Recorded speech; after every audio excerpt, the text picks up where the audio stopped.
Hola, ¿qué tal? Hoy día vamos a hablar de fármacos antihistamínicos. Así que comencemos. Vamos a comenzar con los llamados fármacos antihistamínicos.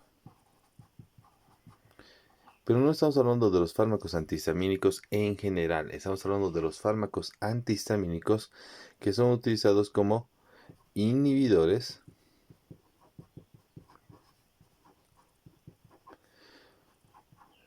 de la secreción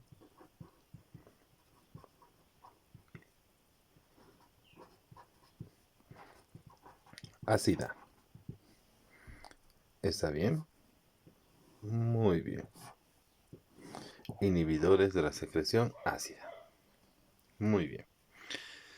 Estos fármacos antihistamínicos, primeramente recordemos, ¿ya? Estos fármacos antihistamínicos, tú tienes aquí una célula gastrointestinal, ¿ya? Esta célula gastrointestinal va a tener tres tipos de receptores en la zona basal. Uno son los receptores de gastrina, otro vamos a tener a los receptores de histamina y los últimos son los receptores conocidos como muscarínicos, que tienen que ver con el sistema nervioso autónomo. Entonces, no hay muchos fármacos que te vayan a bloquear los receptores de gastrina, pero nosotros tenemos fármacos que van a actuar sobre los receptores de histamina. Sobre los receptores muscarínicos, ojo, aquí es donde trabajan los receptores antihistamínicos.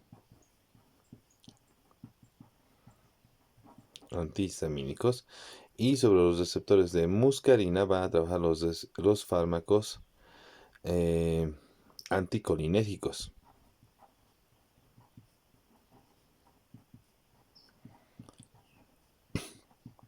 ¿Qué quiere decir esto? Que aquí trabajan los fármacos antiespasmódicos.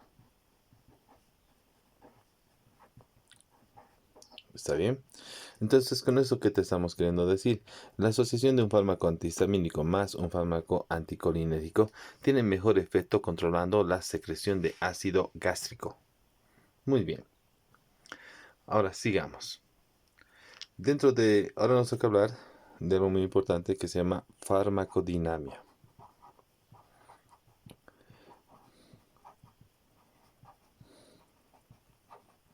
Dentro de la farmacodinamia, un aspecto muy importante. Todo el mundo piensa que los fármacos antihistamínicos son fármacos antagonistas, y la verdad es que no es cierto. Dentro de la farmacodinamia, estos fármacos no son antagonistas, sino que estos fármacos van a actuar como agonistas inversos. Aquí te lo voy a poner. Son agonistas inversos. ¿Ya? Agonistas inversos de receptores histamínicos.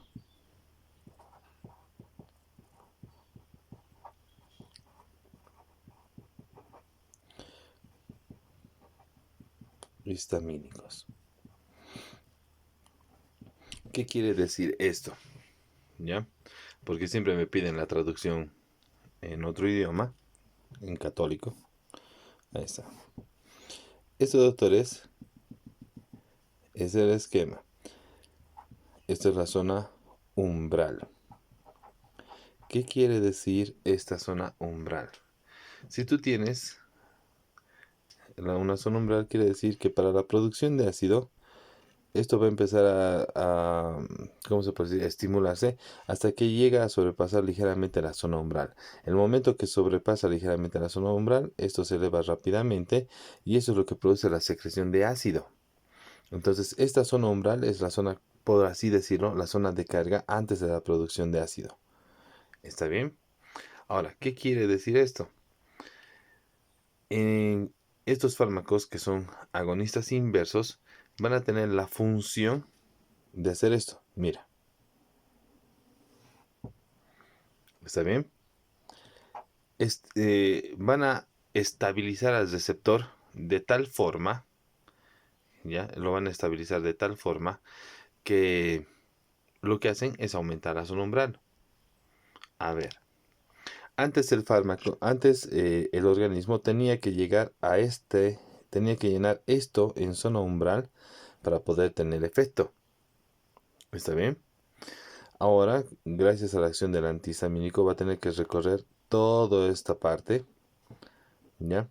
Para poder tener efecto. Entonces, ¿qué significa? Que la zona umbral acaba de aumentarse. Y como la zona umbral acaba de aumentarse, es mucho más difícil que se produzca ácido. ¿Está bien? Excelente. Sigamos. Esto es dentro de la farmacodinamia. Estos fármacos son agonistas inversos de receptores histamínicos. Ahora, dentro de su farmacocinética, ¿ya? Dentro de su farmacocinética, y aquí colocamos farmacocinética, ¿ya? Dentro de su farmacocinética, no olvidemos que estos fármacos van a tener 4 procesos básicos.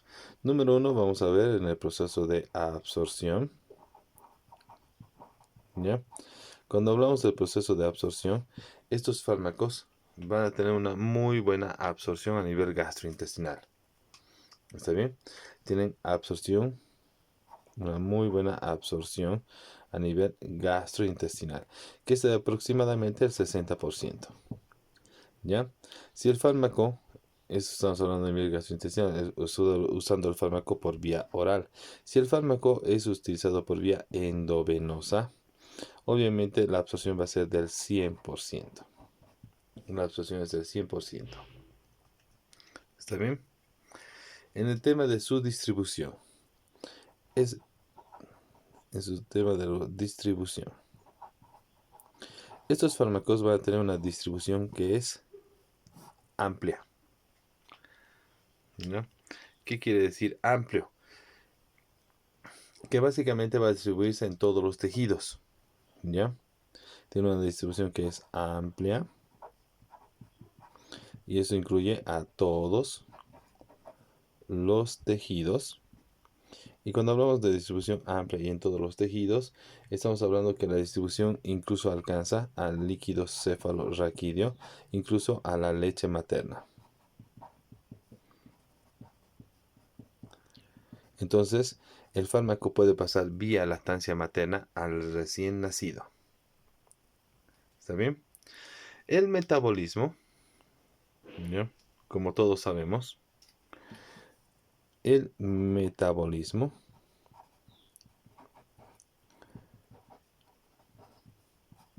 su metabolismo es fundamentalmente hepático.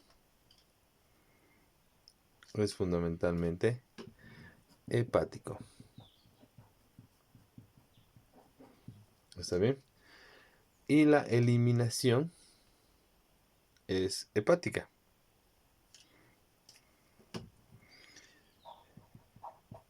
Eliminación.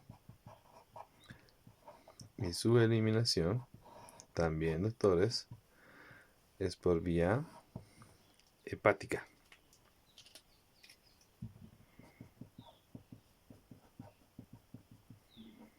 ¿Está bien? Entonces tenemos que la absorción es por vía gastrointestinal del 60%, por vía endovenosa 100%. La distribución es amplia, está en todos los tejidos, incluso logra atravesar el líquido cefalorraquídeo y la leche materna. El metabolismo va a ser hepático, la eliminación va a ser hepática. Bien. Cubierto todo lo que es farmacocinética y farmacodinamia, hay 2 puntos que nos toca tratar. Indicaciones. ¿Para qué vamos a utilizar estos fármacos? Entonces aquí agarramos y hacemos un corte y decimos indicaciones. ¿En qué situaciones vamos a utilizar estos fármacos? ¿Está bien? Dentro de las indicaciones está indicado para cualquier cuadro que venga con secreción ácida. ¿Está bien? Estamos hablando de que puede utilizarse para el tratamiento de la úlcera gástrica. ¿Ya? Puede usarse para el tratamiento de la úlcera gastroduodenal. También se utiliza como tratamiento coadyuvante y reemplazo en la terapia triple conjugada para el tratamiento de las infecciones por Helicobacter pylori. Muy bien. También se utiliza para el tratamiento del reflujo, ¿ya?, gastroesofágico.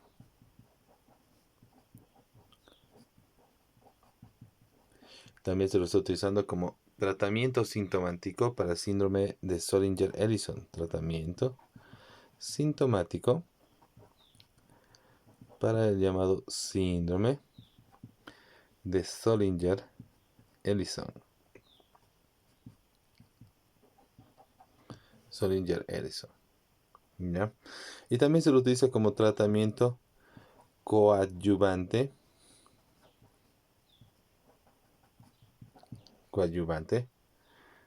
¿Ya?, en la hipersecreción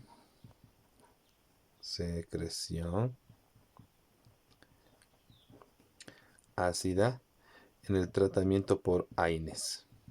Entonces, tu paciente está consumiendo AINES, no le puedes dar al paciente un inhibidor de la bomba de protones por algún motivo. Entonces, ¿qué puedes hacer? Puedes darle un antihistamínico. ¿Está bien? Muy bien. Ahora, ¿cuáles son las contraindicaciones? Claro.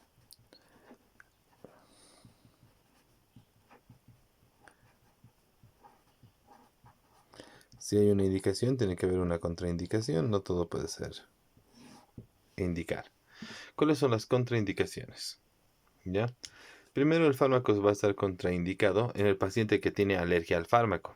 Entonces, está contraindicado en cuestión de hipersensibilidad. Está contraindicado en cuestión de hipersensibilidad. Si el paciente está alérgico al fármaco, no le puedes dar. Está contraindicado en el paciente que viene con CA gástrico. ¿Ya? Y esto estamos hablando del no diagnosticado.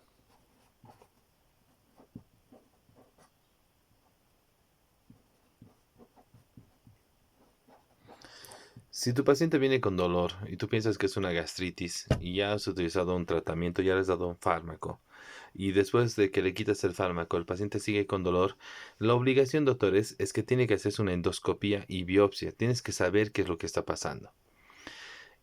Es muy mala práctica que lo que hagas es darle inhibidor de la secreción de ácido o darle un fármaco antiácido solamente para calmar el dolor. En realidad, a largo plazo no le estás ayudando. Lo que estás haciendo es enmascarar un cuadro. ¿Está bien?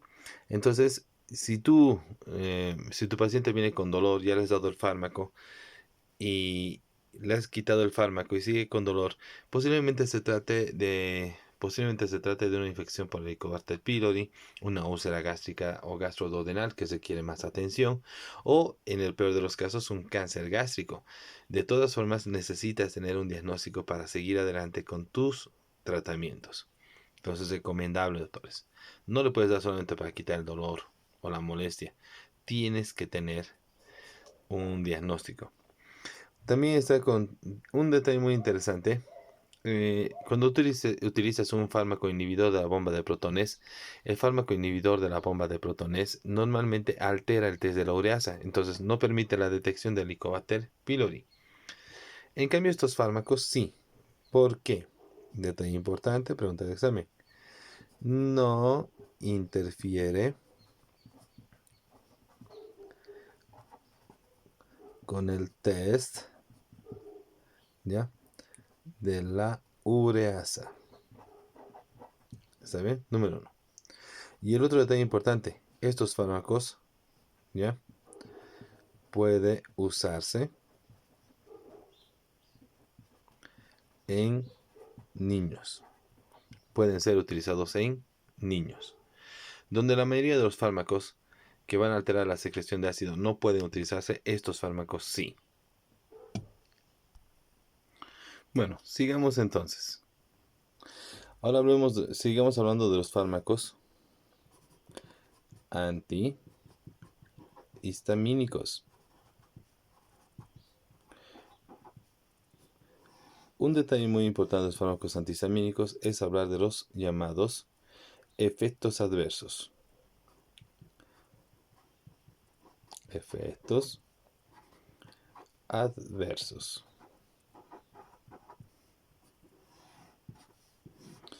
Lo primero que hay que recordar, doctores, es que estos fármacos, normalmente son muy bien tolerados.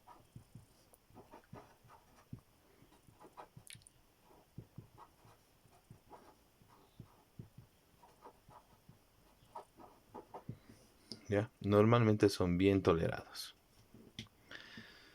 Es raro que vayan a producir algunos efectos adversos. La mayoría de los pacientes consume y solamente se puede percibir los efectos beneficiosos. Es raro ver un efecto adverso. Lo más frecuente es que puede producir algunas alteraciones. Gastrointestinales.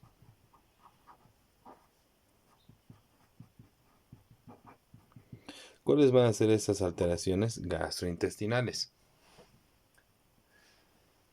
En algunos casos el fármaco puede producir diarrea. En algunos casos puede producir diarrea o puede producir dolor abdominal. No es frecuente. A dosis elevadas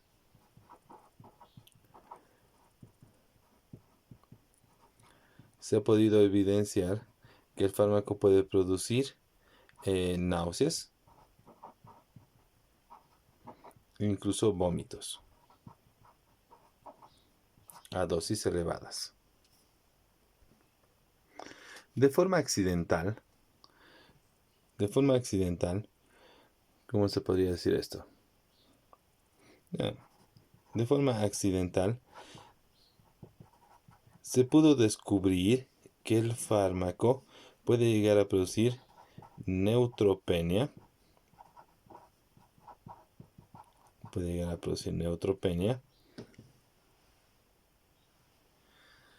Y granulocitopenia. Estas son temporales y normalmente desaparecen. Ahora, ¿por qué se llega a producir esto? Porque los fármacos antihistamínicos también tienen un efecto que es inmunomodulador. Obviamente, estos fármacos lo que hacen es no permitir que la histamina vaya a cumplir efectos sobre los receptores. Entonces, al decir que tiene un efecto inmunomodulador, significa que estos fármacos van a disminuir la respuesta en los procesos inflamatorios. Entonces, disminuyen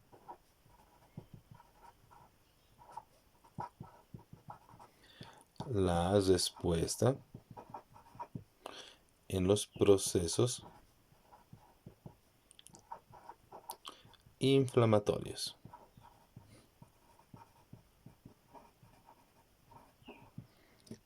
Muy bien. Esto es muy importante de recordar porque también recordemos que los fármacos antihistamínicos son utilizados como antialérgicos.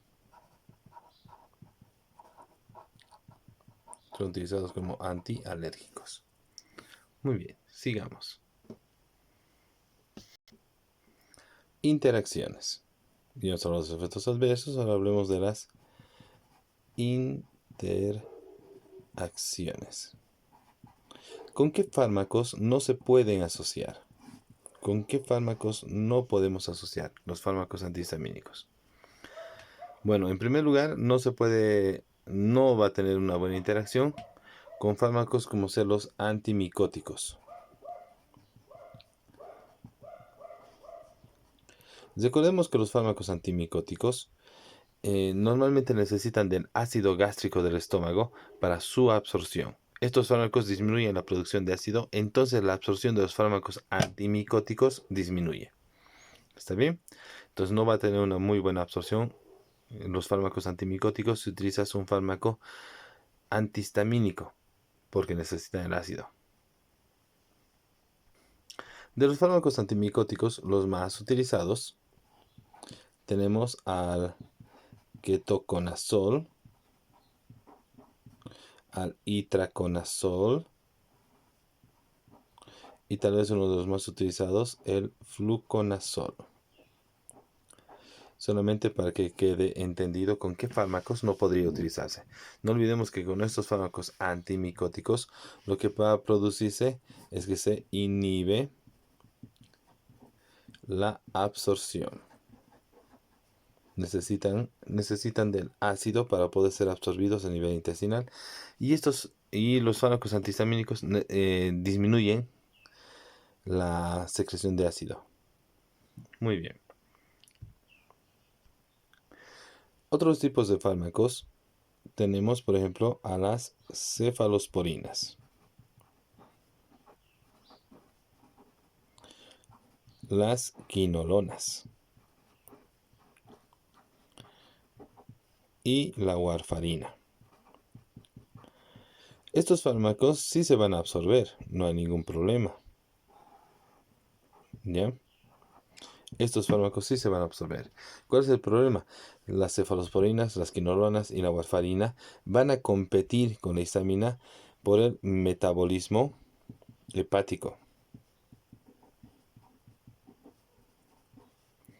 Entonces, al competir por el metabolismo hepático, el que normalmente gana siempre, ¿ya? El que normalmente gana siempre es el antihistamínico. ¿Qué quiere decir?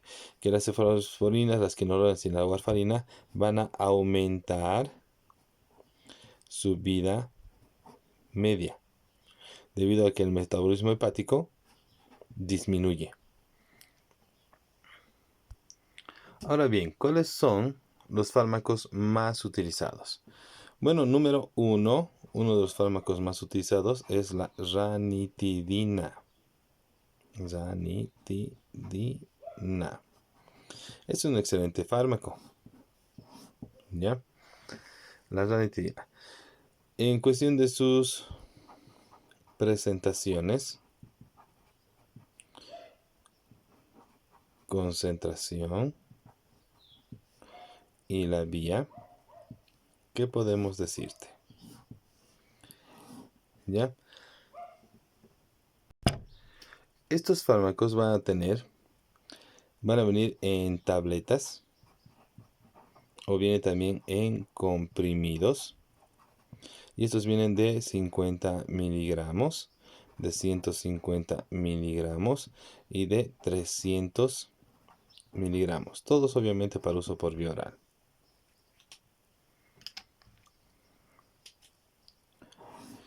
El fármaco también viene en ampollas para uso inyectable.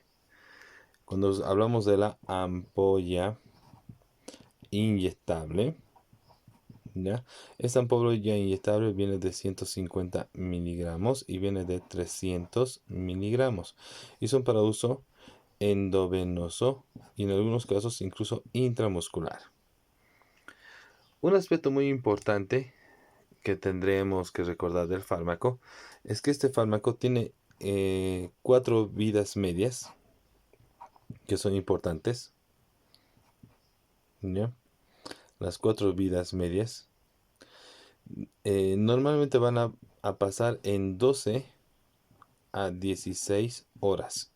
¿Qué quiere decir esto?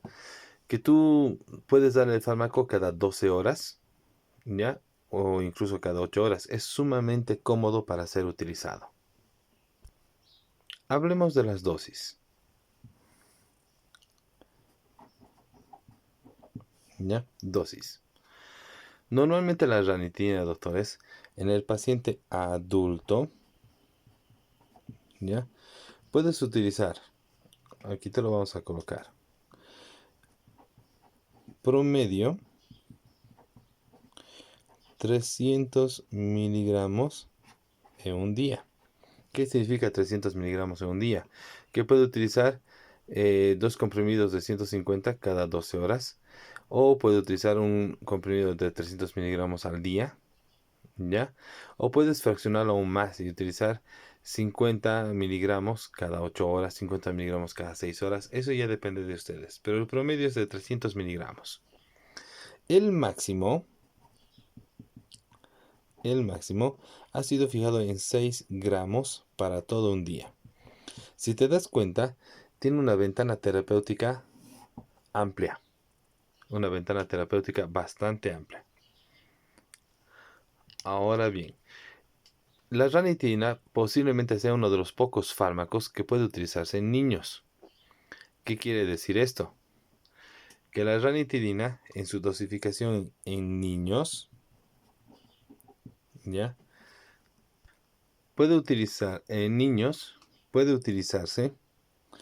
a razón de 4 miligramos por kilogramo de peso día. La regla es muy simple. No sobrepasar los 300 miligramos día. Eso está solo para los niños. Y normalmente puedes utilizarlo, ¿ya? A partir de un año de edad. A partir de un año de edad. Muy bien. Sigamos.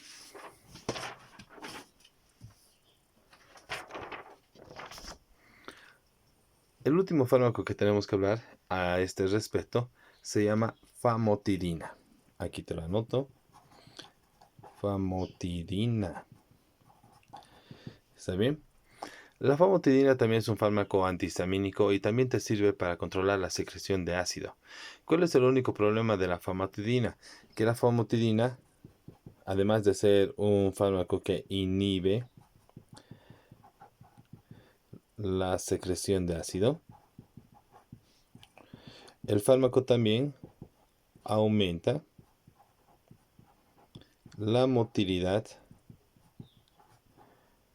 intestinal.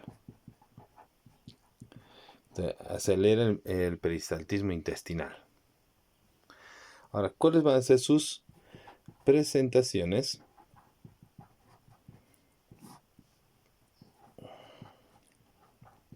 Concentración y vía de uso.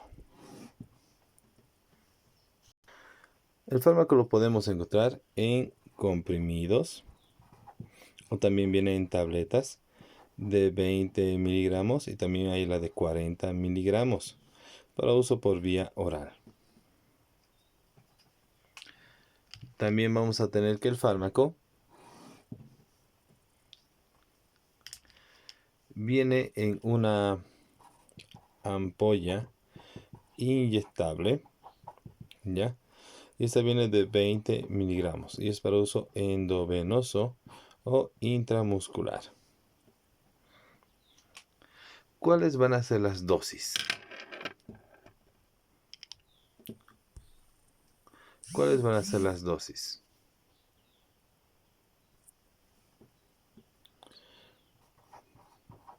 Dosis.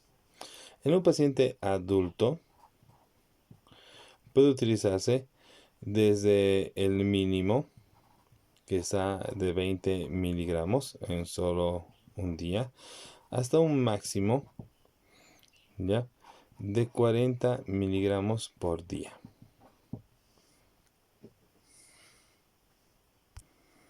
En los niños puede utilizarse a razón de 0,5 miligramos por kilogramo de peso día. Hay que tener mucho cuidado su uso en niños, porque en los niños puede llegar a producir, por el aumento de la motilidad intestinal, intususcepción.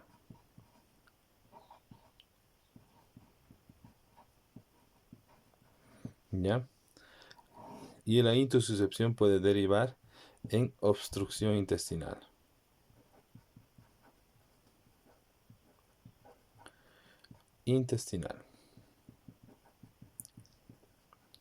Bien.